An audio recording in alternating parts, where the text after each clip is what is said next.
예수님의 고난과 베드로의 부인에 관한 말씀입니다.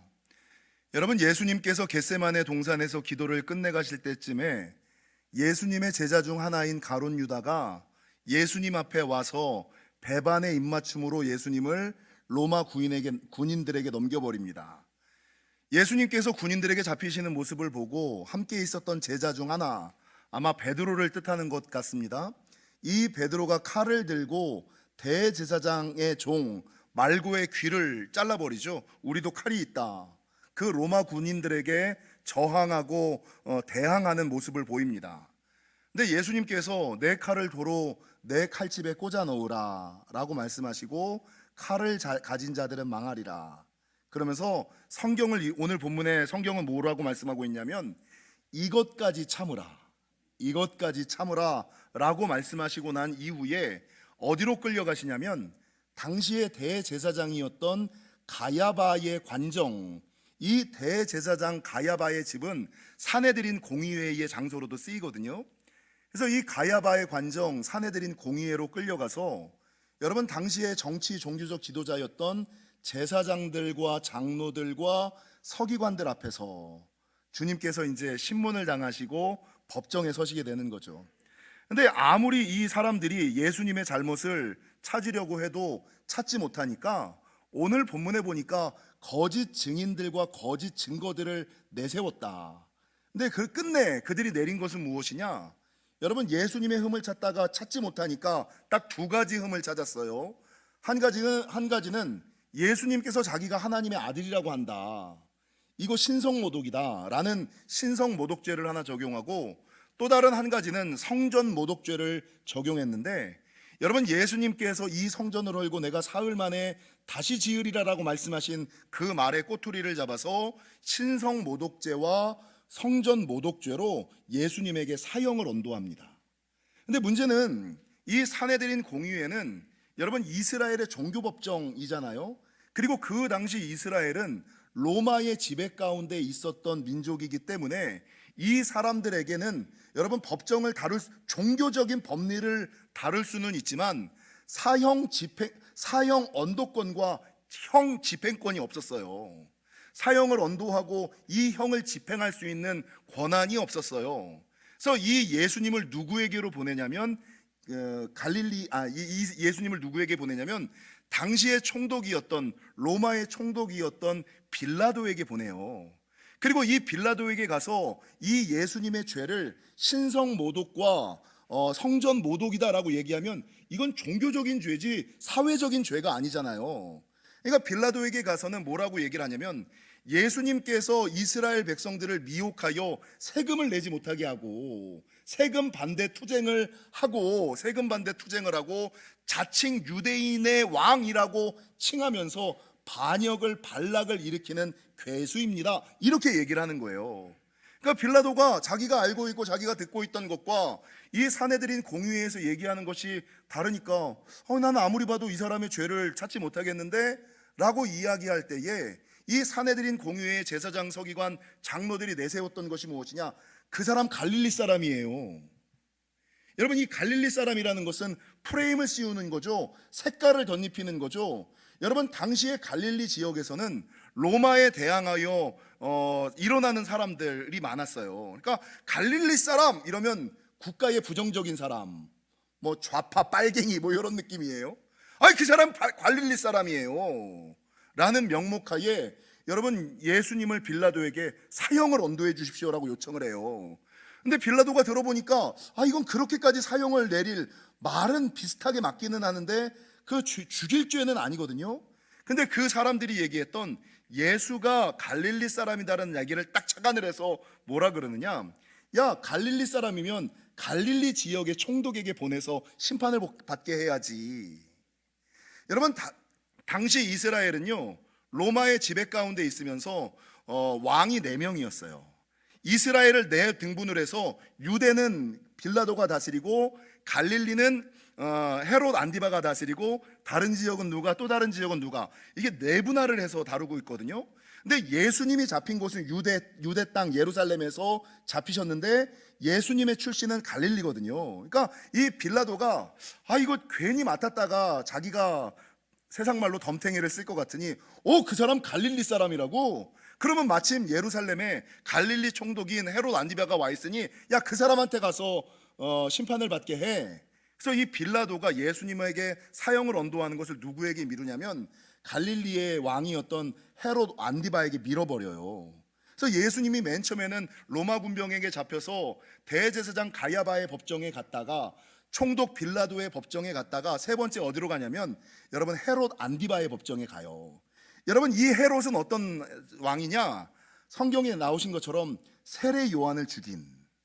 근데 이 한간에 이 헤롯 안디바가 생각하기는 예수님이 세례 요한의 환생이다 라는 설들이 있었잖아요. 세례 요한이 전하던 것들을 예수님이 다 전하니까 이 헤롯 안디바는 혹시 예수님께서 세례 요한의 환생이 아닐까, 그가 기적을 일으킨다는데 능력을 행한다는데 만약에 세례 요한의 환생이면 여러분 내가 누굴 죽였어요? 내가 세례 요한을 죽였잖아요. 그러면 예수님한테 내가 위해를 받을까? 진짜인지 가짜인지 알고 싶어서 예수님을 불러요. 근데 확인을 해보니까 세례 요한의 환생이 아니거든요. 그러니까 야, 이건 뭐 그러면 굳이 내가 이 예수를 내 손으로 죽일 필요는 없겠다라는 생각에 뭐라 그러냐면 이 예수님을 다시금 누구에게 보내냐면 로마 총독이었던 빌라도에게 다시 보내요. 그래서 뭐라 그러냐면 아유, 당신이 로마의 직속이고 이 사람이 유대 땅에서 잡혔으니, 정치적인 목적으로 잡혔으니 당신이 심판하십시오. 그래서 다시금 예수님께서 로마 총독 빌라도의 관정에 가서 마지막 심판을 받으시는데 이때 하나님께서 누구에게 역사하시냐면 빌라도의 아내에게 꿈 가운데서 역사를 하세요. 그래서 어떤 감동을 주시냐면 예수님은 하나님의 아들이고 옳은 사람 바른 사람이다. 너희가 손대면 안 된다. 그러니까 여러분 꿈 중에서 예수님을 만난 이 빌라도의 아내가 자기 남편이 예수님에 대하여 사형 언도를 내린다는 소식을 듣고 사람을 보내서 제발 그 사람에게 손대지 말라고. 그 사람은 바른 사람이고 옳은 사람이기 때문에 우리 가정이 그 사람에게 손을 대면 문제가 생길 거라고. 근데 이 빌라도가 자기 아내의 얘기를 듣고 묘안을 생각하다가 야, 마침 6월절을 맞이하여 유대인의 명절에 여러분 우리나라 대통령 대사면 하는 거 있죠. 8.15 사면 아시죠? 8.15 사면처럼 유대인이 명절을 맞으면 내가 누군가 한 사람 죄인을 풀어주는 것이 있으니 야, 이 예수가 죄를 지었어도 내가 이 사람 풀어주면 어떠냐? 라고 얘기를 했더니 여러분 그 소리를 듣고 있던 무리들이 뭐라 그래요? 예수는 십자가에 못 박고 바라바를 놓아주시옵소서. 야, 바라바는 지은 죄가 명확한데 예수는 지은 죄가 명확하지 않은데 예수를 놓아주는 게 어떠냐? 바라바를 놓아주시고 예수를 십자가에 못 박으시옵소서. 이 사람들이 계속 소리를 치는 거예요. 그러니까 빌라도도 자기가 생각할 때는 예수님께서 큰 죄가 없는 것 같기는 한데 이 여론에 밀려 혹시나 이 수많은 사람들이 나를 미워하거나 내 정권에 반역을 일으킬까 하여 마지막 물을 가지고 오라고 한 다음에 자기 손을 씻죠. 야, 이 판단은 내가 내린 게 아니라 너희가 내린 거야. 그리고 이 잘못된 판단에 대한 대가는 내가 짓는 게 아니라 너희가 지는 거야. 손을 씻고 예수님에게 정치적인 사형을 언도합니다. 요게 이제 예수님께서 목요일 저녁부터 금요일 새벽까지 있었던 그 밤, 하룻밤 사이에 있었던 일이죠. 그리고 요 있었던 일들을 바라보면 여러분 예수님께서 겟세마네 동산에 잡힐 때에 성경에 보면 예수님의 모든 제자들이 다 도망을 가요. 행여 나도 잡힐까, 행여 나도 죽을까 하여 예수님의 제자들이 다 도망을 가는데 누구 한 사람만 예수님을 쫓아가냐면 베드로는 예수님을 쫓아가요. 근데 어떻게 쫓아가냐면 성경에 멀찍이 쫓아갔다. 멀찍이 쫓아간 게 어디야? 쫓아간 게 어디야? 근데 멀찍이 쫓아가서 예수님이 가야바의 법정에 서가지고 사형이 언도되는 모습을 지켜보는 거예요, 옆에서. 근데 문제는 요때까지는 참 좋았는데 그 옆에 있던 어떤 한 여종이 야, 너도 예수님 따라다니는 사람이지? 너도 예수님 따라다니는 사람이지? 너도 예수 믿는 사람이지? 라고 얘기를 하니까 이 베드로가 나도 예수 믿는 사람, 예수님 따라다니는 사람이라고 얘기를 하면 나도 함께 구속이 되고 나도 함께 고난을 당할까요? 아닌데요. 한번 부인을 해요. 근데 그 옆에 있었던 또 다른 여종이 아니야, 네 말투를 보면 너도 예수 따라다니던 사람이야. 내가 너 본 적 있어 라고 얘기를 했더니 처음에는 그냥 부인했던 베드로가 두 번째는 여러분 맹세하며 부인을 해요. 야, 내 목숨을 거는데 나 아니야. 진짜 아니야. 내 맹세하는데 나 아니야. 근데 그 옆에 있었던 사람이, 야, 네 말투를 들으니까 너 갈릴리 말투 쓰는구만. 너도 갈릴리 사람이구만. 너도 반역의 도당이구만. 너도 그 사람과 한패구만. 이렇게 얘기하니까 처음에 부인하고 두 번째 맹세하며 부인하던 베드로가 세 번째는 저주하고 맹세하며 예수님을 부인하였다. 그리고 예수님을 부인하는 그 순간에 닭이 울었고, 그 닭 울음소리를 듣는 그 순간에 내가 닭 울기 전에 나를 세 번 부인하리라 라는 예수님의 그 예언이 생각나 바깥에 가서 심히 통곡하였다. 그리고 또 한 가지 여기에 들어가 있는 사건은 유다가, 가룟 유다가 은 30에 예수님을 팔면서 설마 내가 예수님을 팔아도 예수님이 죽기야 하겠어, 이런 생각이었을 거예요. 그냥 파는 거지. 그냥 내가 비밀만 흘리는 거지. 작은 정보 하나 흘리는 거지. 예수님이 누군지만 알려주는 거지 라는 생각에 은 30을 받았거든요. 근데 예수님께서 이 가야바의 법정에서 종교적인 사형이 언도되어지고 빌라도의 법정에서 정치적인 죽음이 선포되어지니까 이 가룟 유다가 그제서야 깜짝 놀란 거예요. 나는 그냥 은 30 받고 예수가 누군지만 알려준 건데, 예수를 저들에게 손에만 넘겨준 건데, 예수님이 죽을지, 내가 요 입방정 하나로 예수님이 죽을 거, 내 입맞춤으로 예수님이 죽을 것까지는 몰랐거든요. 근데 예수님이 사형 언도를 딱 받으니까 그제서야 아이고, 내가 잘못했구나, 내가 실수했구나를 깨달아요. 그러면 실수를 깨닫는 그 순간에 여러분 회개하고 돌아와 다시금 하나님의 역사를 이루어야지 되는데, 아시는 것처럼 이 베드로는 깨닫기는 했는데 그냥 바깥에 나가서 자살해, 목매달아 자살하고 죽어버려요.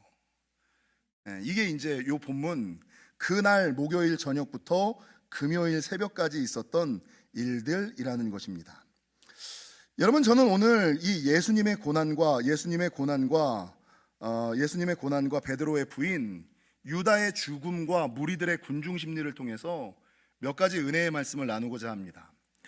여러분, 이 본문을 통해서 성경이 우리에게 말씀하고자 하시는 바는 무엇일까? 예수님의 속성과 사람의 속성, 사단의 속성이 있다. 예수님의 속성, 사람의 속성과 사단의 속성이 다르다라는 것을 성경이 우리에게 보여주고 있다는 거죠. 여러분, 앞서 말씀드린 것처럼 예수님께서 겟세마네 동산에서 잡힐 때 예수님 편에서도 칼을 가지고 있었어요. 예수님 편에서도 칼을 가지고 있었어요. 예수님을 따르는 무리들이 많았어요. 그러니까 내가 가지고 있는 힘, 내가 가지고 있는 무리로 충분히 로마 군인들과 맞서 싸워 이길 수가 있었을지도 몰라요. 근데 이 베드로가 대제사장 말고의 귀를 떨어뜨렸을 때 예수님이 하신 말씀은 무엇이냐? 내 칼을 도로 내 칼집에 꽂아 넣으라. 칼을 가진 자는 다 망하느니라. 그러면서 내가 이렇게 아무것도, 이것까지도, 야, 저 사람들이 누명을 씌워서 나를 죽이려고 하는 그 억울함까지도, 답답함까지도, 이것까지도 참아라. 야, 못 참겠지? 그것까지도 참아라. 이게 예수님 말씀이에요. 그래서 예수님이 뭐라 그러냐면, 내가 이렇게 참는 것은 성경의 말씀을 이루려 하기 위함이다. 여러분, 예수님께서는요, 하나님의 역사, 성경을 이루기 위하여 이 억울함과 답답함, 내 힘이, 내가 가지고 있는 힘과 능력으로 충분히 해결 가능함에도 불구하고 참으셨어요. 근데 반대로 오늘 본문의 제사장들과 서기관들, 장로들과 모든 사람들을 보세요. 이 사람들은 자기의 뜻과 계획을 이루기 위하여 거짓 증인을 세우고 거짓 증거를 세우고, 이때는 이 말하고 저때는 저 말하고, 어떻게 하든지 간에 여러분, 자기의 뜻을 증명하기 위하여, 자기의 옳음을 증명하기 위하여 혈안이 되어 있다는 거죠. 그러니까 이 본문 가운데서 예수님의 속성은 어떤 거예요? 충분히 할 수 있지만, 내가 받는 게 오해지만 성경을 이루기 위하여 끝까지 포기하고 희생하고 헌신하는 거, 예수님의 속성. 사람과 사단의 속성은 뭐예요? 내 뜻과 내 생각, 내 이익에 반하는 거는 거짓 증거와 거짓 증인을 만들어서라도, 어떻게 하든지 간에 끝까지 물고 늘어서라도 자기의 옳음을 증명해야지 되는, 자기의 맞음을 증명해야지 되는 이 속성. 이게 사람의 속성이고 사단의 속성이라는 거죠. 여러분, 특별히 사람의 속성은요, 사람은 가끔 누군가 나에게 잘못한 것을 잊어버리기도 하고 그냥 성품이 좋으면 넘어가기도 해요. 뭐 원수가 없는 게 거의 대부분 사람들이지만 좀 좋은 사람들은 그냥 잊어버리기도 하고 넘어가기도 해요. 근데 사단의 속성은요, 절대 잊어버리는 적이 없어요. 절대 넘어가는 적이 없어요. 과거에 이미 끝난 문제까지도 꼬투리를 잡아서 끝까지 참소하는 게 사단의 속성이에요.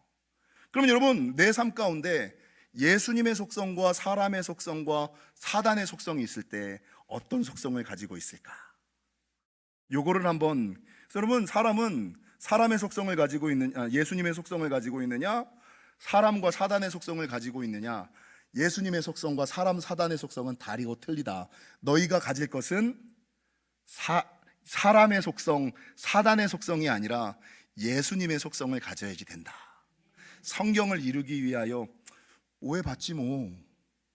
오해받으면 어때? 그래, 내가 욕먹지 뭐. 세상 사람들은 욕 안 먹으려고 그러고 오해받으면 막 부들부들 떨거든요.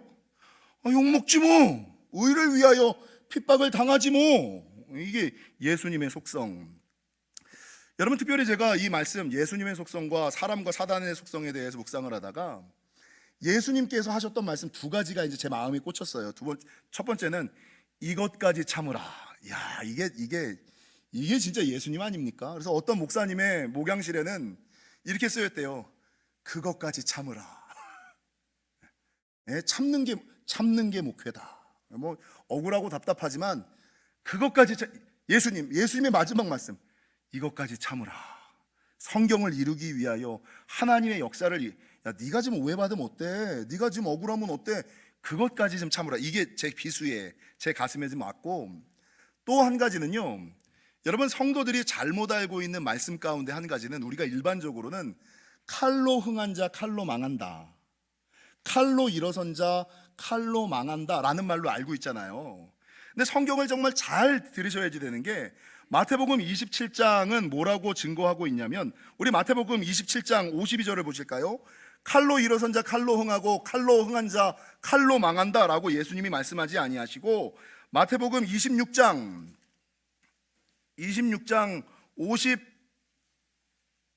52절은 뭐라고 증거하냐면, 이에 예수께서 이르시되 내 칼을 도로 칼집에 꽂으라.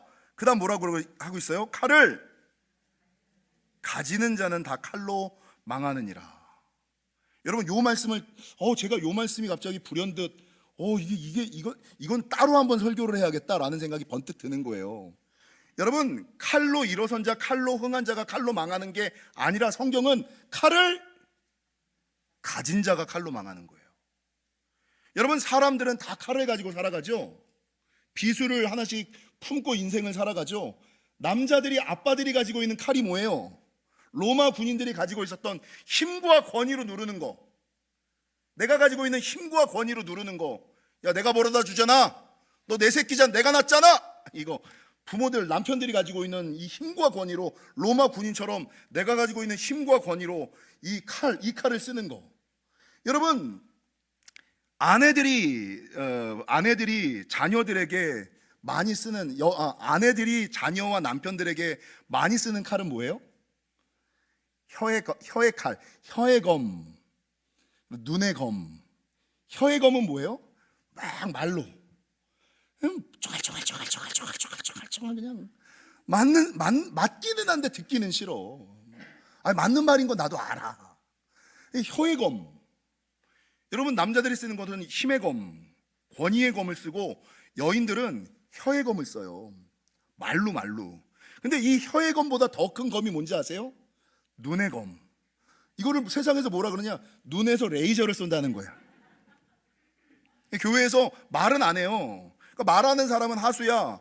근데 아주 고수들은, 눈의 검을 쓰는 사람들은 막 무슨 일 하고 있으면 쓱 지나가면서 무시하고 경멸하고 업신여기고, 이게 눈의 검을 쓰는 사람들. 근데 그 다음에가 뭔지 아세요? 그 다음에 어떤 검을 쓰는지 아세요? 혼의 검을 쓰는 사람들이 있어요.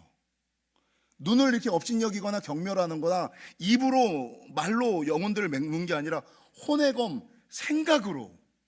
근데 여러분, 이게 부모들이 자녀들에게 쓰는 검이고 교사들이 조심해야지 되는 검이에요.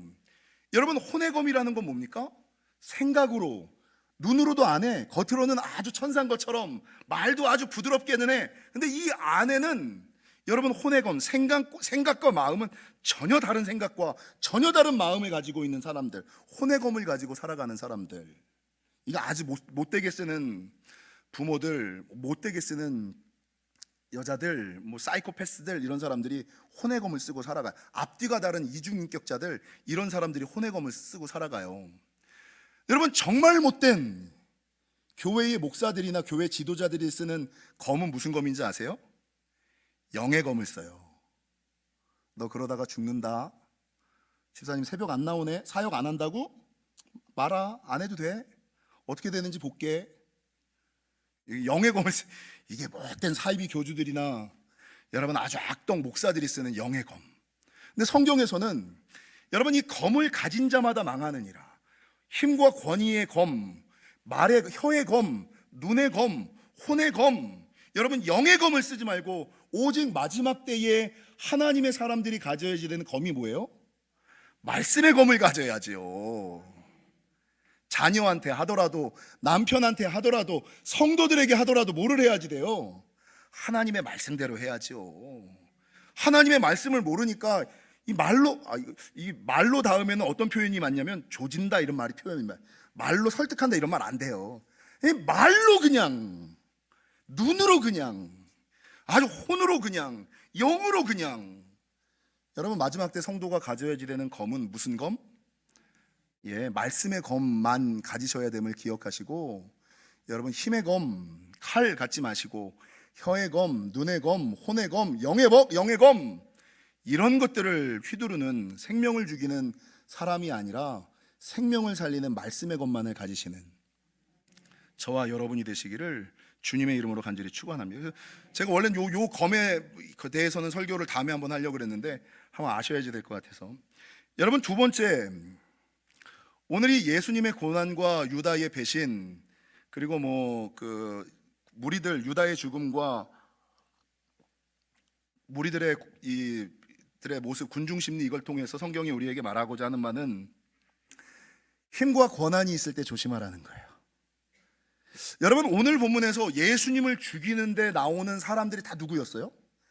대제사장, 제사장, 서기관, 장로, 총독, 왕. 다 힘 있는 자들, 다 능력 있는 자들, 앞선 자들이에요.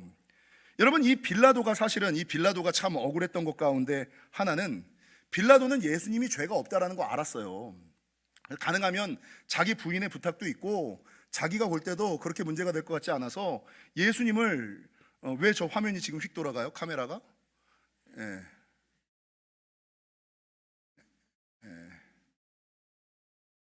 우리 디자인팀에서 저렇게 트리를 저렇게 이쁘게 했다고. 죽이려고 하지 않았어요. 그래서 이 빌라도는 맨 마지막에 너희의 죄는 너희가 당해라 그러고 손을 씻었어요. 그러니까 빌라도는, 야, 내가 판단을 내린 거 아니고 니네가 원해서 한 거야. 근데 역사는 누가 예수를 죽였다고 기록해요? 누가 예수님을 고난했다고, 누가 예수님을 고문했다고 기록해요? 사도신경, 본디오 빌라도에게 고난을 받으사 십자가에 달려 죽으시고, 누가 죽인 거예요? 빌라도가 죽인 거예요.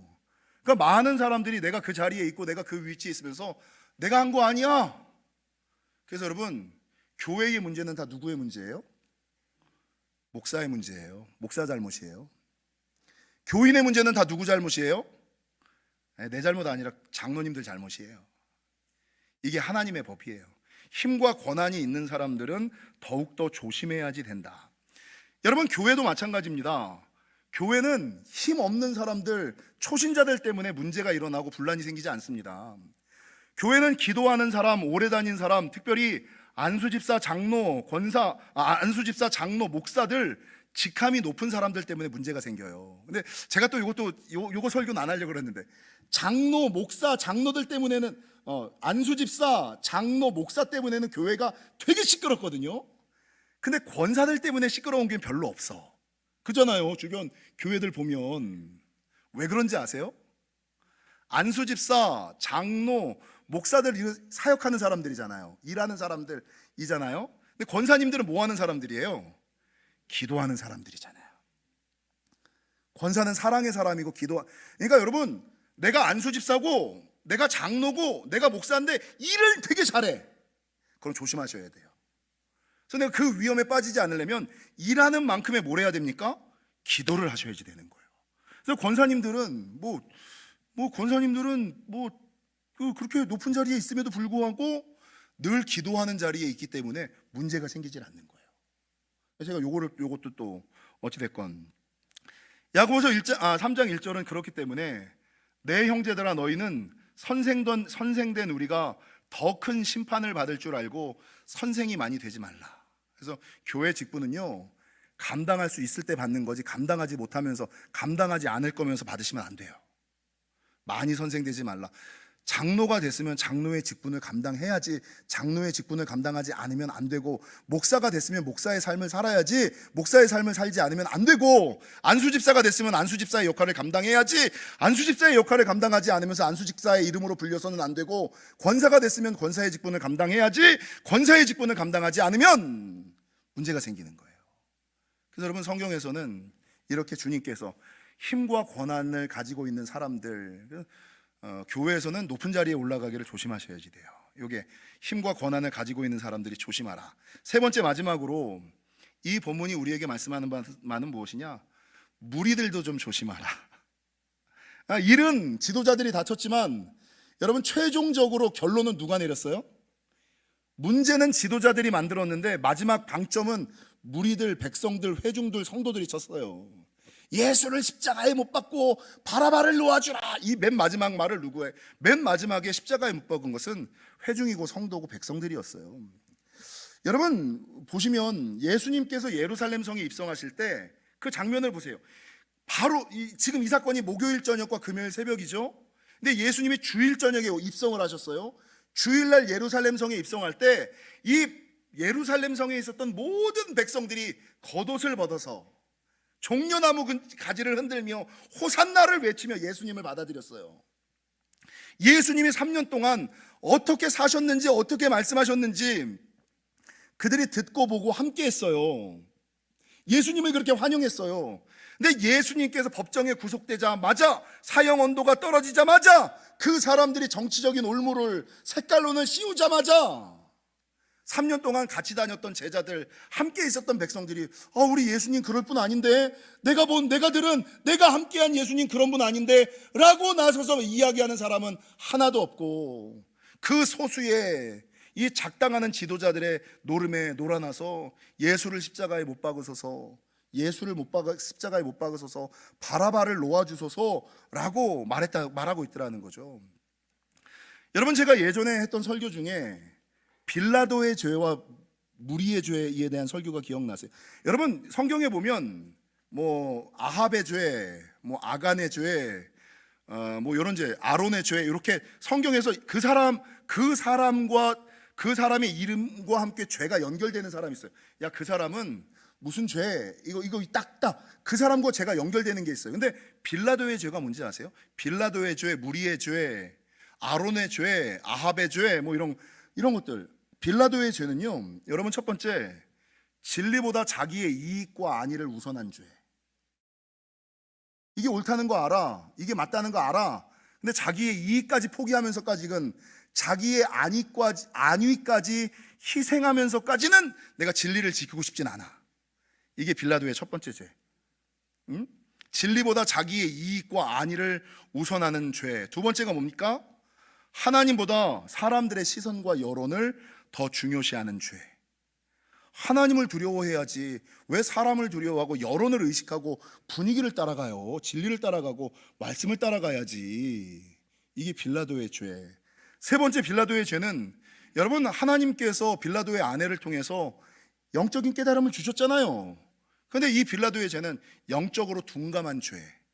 하나님의 음성을 들었음에도 불구하고, 하나님의 역사를 보았음에도 불구하고 깨닫지 못한 죄. 그 옛날 솔로몬처럼. 주님이 3번이나 꿈에 나타나셨는데 솔로몬은 알지 못하잖아요. 영적으로 둔감해서. 나한테 나타나신 적이 없는데, 나에겐 말씀하신 적이 없는데, 나에겐 축복하신 적이 없는데. 여러분, 역사하지 않고 말씀하지 않으신 것이 아니라 네가 둔해서, 내 영혼이 둔감해서 듣지 못하고 보지 못하고 깨닫지 못하고 받지 못하는 거죠. 이게 빌라도의 세 가지 죄예요. 여러분, 무리의 죄는 뭡니까? 무리들의 죄. 첫 번째는 무지한 죄예요. 무지한 죄. 아니, 예수가 죄인이라고 얘기를 한다고 해서 그걸 믿냐고. 무지한 죄죠. 두 번째, 분별하지 못하는 죄. 아니, 예수님이랑 3년을 같이 다녔는데 그걸 믿냐고.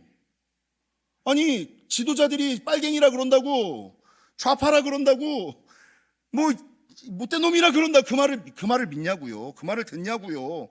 근데 무리들은 그냥 들어요. 그냥 분위기와 흐름을 따라. 무지한 죄, 분별하지 못한 죄. 세 번째, 여론과 흐름, 분위기와 군중 심리에 휩싸인 죄. 이게 무리들의 죄예요.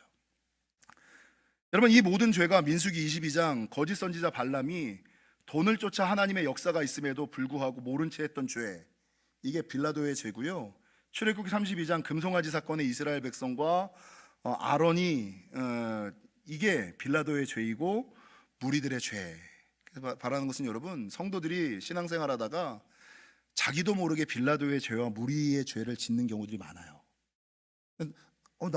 나는 안 그랬는데, 목사님, 저는 그냥 전했을 뿐이에요. 저는 그냥 말했을 뿐이에요. 저는 그냥 알리기만 했어요. 누군지만 가르쳐만 줬어요. 가룟 유다도 처음에 그랬어요. 은삼십에 예수님이 누군지만 알려준 거잖아요. 예수님이 죽을 거라는 거 몰란 거야. 근데 내가 알려준 게 예수님의 죽음까지, 하나님 역사의 종말까지 이어지는구나를 뒤늦게 깨달으니까 내가 얼마나 큰 일을 저질렀는지를 그제서야 깨닫는 거예요. 이게 빌라도의 죄고 무리들의 죄라는 겁니다. 사랑하는 성도 여러분, 우리도 살다 보면 예수님의 속성을 가지고 성경의 말씀을 이루어 드리려고 살기보다는 그 옛날 수많은 사람들처럼 자기 뜻과 생각, 이익과 안위를 우선할 때가 있습니다. 그럴 때 우리도 제사장들과 서기관, 장로들과 무리들, 예수님을 부인했던 베드로처럼 언제든지 우리도 예수를 버리고 부인할 수 있는 존재임을 깨달아 하시고, 나도 충분히 그럴 수 있구나, 좀 조심하셔야 돼요. 깨어 분별하셔야지 돼요. 분위기, 여론, 흐름, 이런 거에 잡히지 않으셔야지 돼요. 깨어서 분별하시는 저와 여러분이 되시기를 주님의 이름으로 간절히 축원합니다.